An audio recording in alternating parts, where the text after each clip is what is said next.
नमस्कार विद्यार्थी मित्रांनो, आजच्या व्हिडिओमध्ये आपण भारतातील कुंभमेळ्याची जी 4 ठिकाणे आहेत ते बघणार आहोत। परीक्षेच्या दृष्टीने हा महत्त्वाचा टॉपिक असल्यामुळे आपण बघूया वन बाय वन।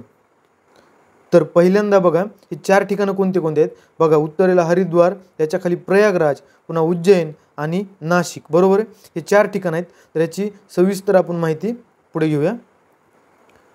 तर मित्रांनो, कुंभमेळा म्हणजे काय? तर कुंभमेळा हा भारतातील एक अत्यंत महत्त्वपूर्ण धार्मिक आणि सांस्कृतिक कार्यक्रम आहे। हा उत्सव हिंदू धर्मातील 4 ठिकाणी म्हणजे कोणते कोणते? हरिद्वार, प्रयागराज, उज्जैन आणि नाशिक या 4 ठिकाणी हा कुंभमेळा आयोजित केला जातो। प्रत्येक ठिकाणी म्हणजे नाशिकला जर यावर्षी कुंभमेळा झाला तर तिथून 12 वर्षांनी तिथं कुंभमेळा होतो।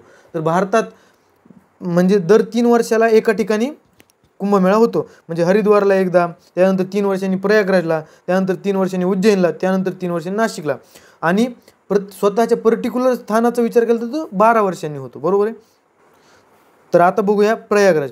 तर उत्तर प्रदेश या ठिकाणी जे प्रयागराज आहे, ज्या ठिकाणी गंगा यमुना या 2 नद्यांचा संगम होतो, त्या ठिकाणी एक कुंभमेळा आयोजित केला जातो। तर इथं त्रिवेणी संगम आहे, गंगा यमुना आणि एक लुप्त असणारी सरस्वती नदी, बरोबर आहे। त्यानंतर आहे बघा हरिद्वार। तर हरिद्वार हे उत्तराखंड राज्यामध्ये गंगा नदीच्या काठी असणारे शहर आहे, त्या ठिकाणी सुद्धा कुंभमेळा आयोजित केला जातो, बरोबर आहे। त्यानंतर मध्य प्रदेशमध्ये उज्जैन, ज्या ठिकाणी महाकालेश्वर किंवा महाकाल हे ज्योतिर्लिंग आहे, त्या ठिकाणी शिप्रा नदीच्या काठी हा कुंभमेळा आयोजित केला जातो, बरोबर। त्यानंतर शेवटचा आहे आपल्या महाराष्ट्रामधील गोदावरी नदीकाठी जे शहर आहे नाशिक, या ठिकाणी जे त्र्यंबकेश्वर मंदिर आहे त्या ठिकाणी कुंभमेळा आयोजित केला जातो। तर हा होता कुंभमेळा छोटा टॉपिक। धन्यवाद।